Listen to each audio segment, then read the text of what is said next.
Assalamualaikum warahmatullahi wabarakatuh. Alhamdulillahirabbil alamin, nahmaduhu wa nasta'inuhu wa nastaghfiruh wa na'udzu billahi min syururi anfusina wa min sayyiati a'malina. Amma ba'du. Pada kesempatan ini kami akan menyampaikan tentang kebesaran jiwa Buya Hamka ketika menghadapi kenyataan bahwa lawan-lawan politik yang dahulu menjadikan beliau sebagai sasaran empuk untuk dipersekusi, untuk dirusak nama baiknya, tapi di penghujung kehidupan lawan-lawan politik beliau itu, akhirnya muncul sebuah pengakuan tentang kebesaran apa yang disampaikan oleh Buya Hamka, tentang kebenaran apa yang dahulu pernah disampaikan oleh Buya Hamka, pada akhirnya diakui oleh lawan-lawan politik beliau itu. Perkenalan Buya Hamka dengan Presiden Soekarno ini sudah cukup lama. Pada tahun 1938 sampai sekitar tahun 1941, Presiden Soekarno ketika itu belum menjadi presiden. Beliau ditawan oleh Belanda dan diasingkan ke Bengkulu. Di Bengkulu itulah Buya Hamka berkenalan dengan Soekarno. Karena ada satu kegiatan keorganisasian, Buya Hamka menghadirinya di kota Bengkulu. Beliau dipertemukan dengan Bung Karno oleh Abdul Karim Oy. Dipertemukan dengan Buya Hamka, Abdul Karim Oy menyampaikan bahwasanya ini adalah seorang pujangga, seorang seniman, dan ketika itu baru saja Buya Hamka menyelesaikan novel beliau Tenggelamnya Kapal Van der Wits. Setelah berbincang, setelah berdiskusi, akhirnya Buya Hamka ingin pergi ke tempat lain, pamit. Maka Soekarno ketika itu menyampaikan tentang ada seorang anak residen yang baru pulang dari Leiden dalam liburan, dan dia datang ke tempat Bung Karno ditahan. Ketika melihat banyaknya perpustakaan, banyaknya buku-buku yang dikoleksi oleh Soekarno di pengasingannya itu, anak seorang residen tadi bertanya kepada Soekarno, untuk apa Tuan membaca buku sebanyak ini? Dan diminta oleh oleh Soekarno kepada Buya Hamka untuk menilai apakah nanti jawaban yang akan saya berikan ini salah atau tidak.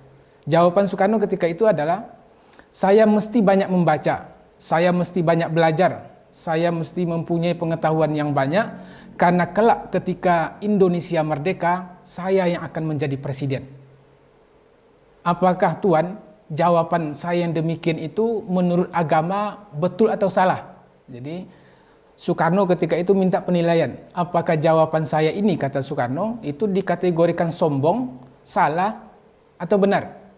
Jawaban Buya Hamka adalah, itu adalah jawaban orang yang optimis, jawaban orang yang ingin negerinya merdeka, dan saya rasa jawaban Tuan tersebut adalah tidak salah, karena itu adalah menunjukkan jiwa semangat yang berkobar, optimis tentang Indonesia merdeka di masa mendatang. Dan takdir sejarah menunjukkan bahwasanya betul, akhirnya pada proklamasi 17 Agustus Soekarno adalah yang menjadi presiden pertama negeri ini. Pada tahun 60-an atau ketika pada tahun 58 di sidang konstituante terjadi polemik antara kebijaksanaan politik Soekarno dengan apa yang diinginkan oleh Buya Hamka dan kawan-kawan beliau dari Partai Masyumi. Jadi berkawan sudah cukup lama, akrab, bertukar pikiran, bahkan sampai seorang Soekarno minta menilai tentang apa yang diucapkannya tadi ketika anak seorang residen melihat perpustakaan pribadinya di pengasingan. Dan jawaban yang diberikan oleh Buya Hamka adalah sebuah jawaban yang membesarkan hati, sebuah jawaban yang optimis, bahwa itu menunjukkan tentang keinginan seorang Soekarno di masa depan supaya Indonesia bisa merdeka dari penjajahan. Tetapi di tahun 58 itu pada sidang konstituante sampai pada tahun 60-an kecenderungan politik Soekarno ini memang berat ke sebelah kiri, seperti yang pernah dikoreksi oleh sekelompok orang yang dipimpin oleh Kolonel Ahmad Hussein melalui PRRI, Pemerintahan Revolusioner Republik Indonesia. Buya Hamka pun di parlemen mengalami hal yang demikian. Pada saat beliau menyampaikan tentang bahaya komunis di sidang konstituante, bahwasanya komunis yang menerima Pancasila itu adalah sebuah modus untuk bisa diterima di kalangan politisi.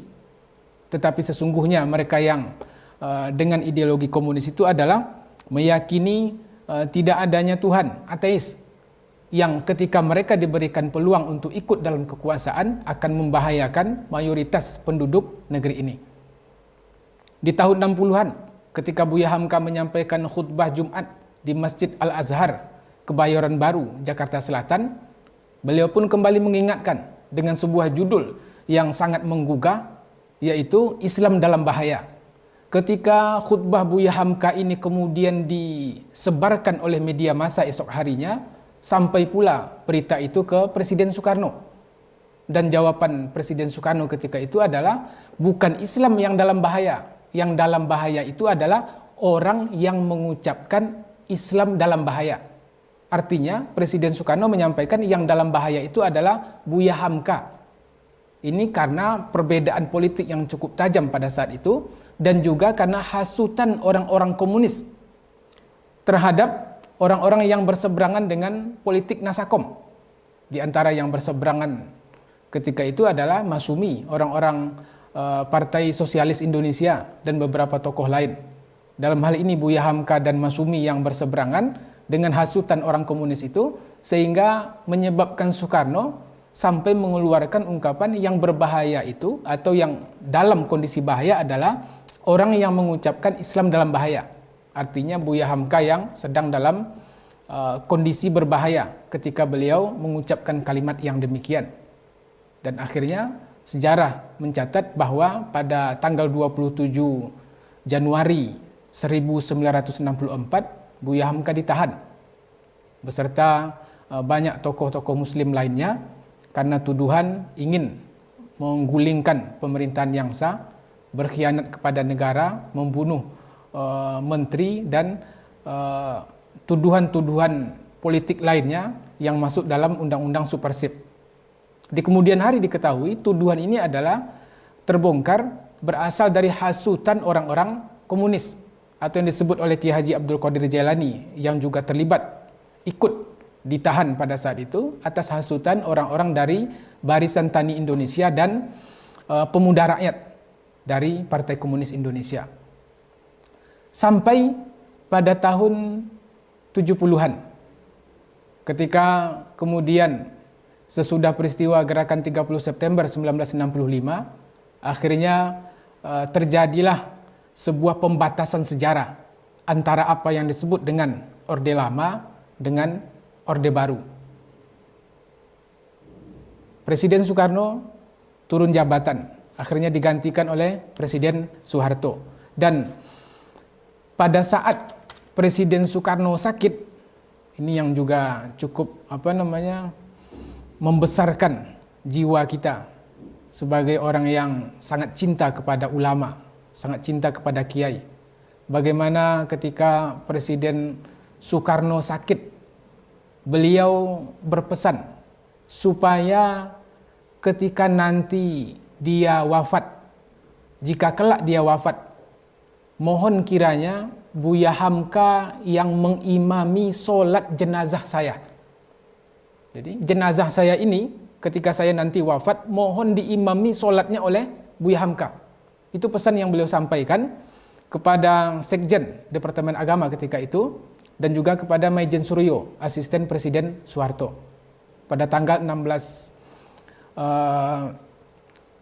Juni 1970.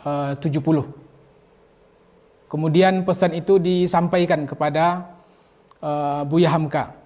Ketika pesan ini disampaikan kepada Buya Hamka, beliau agak terkaget juga mendengar keinginan seorang Soekarno ketika dia nanti wafat, mohon kiranya Buya Hamka yang menjadi imam sholat jenazahnya.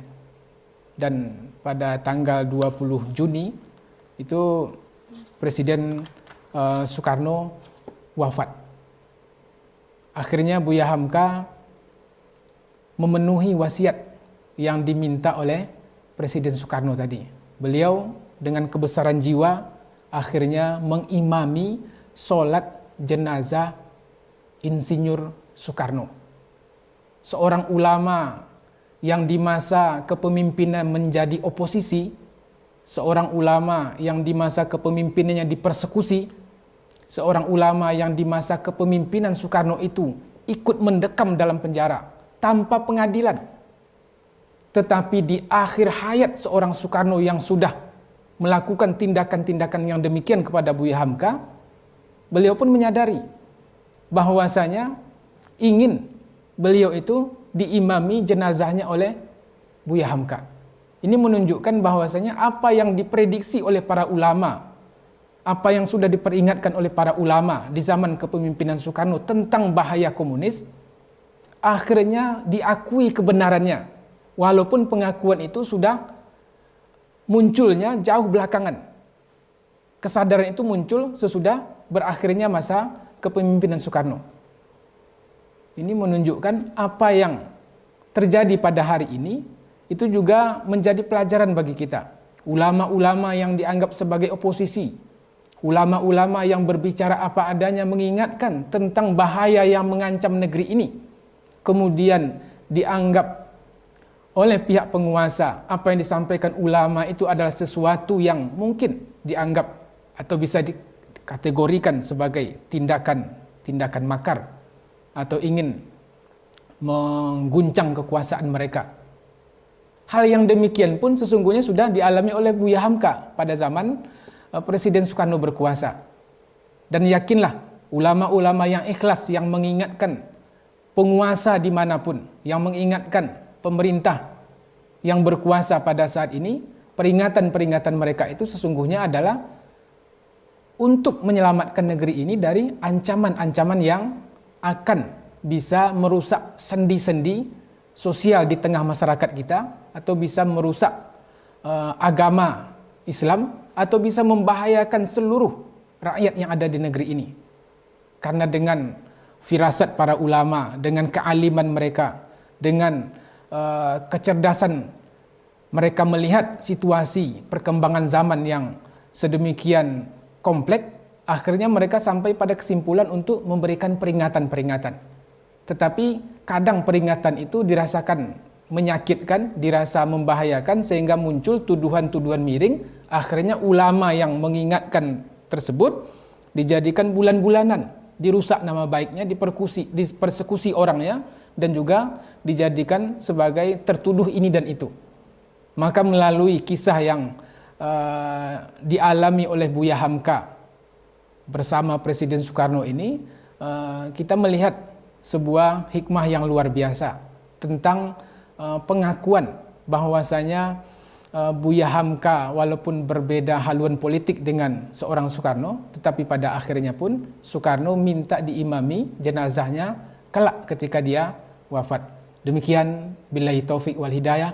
Assalamualaikum warahmatullahi wabarakatuh.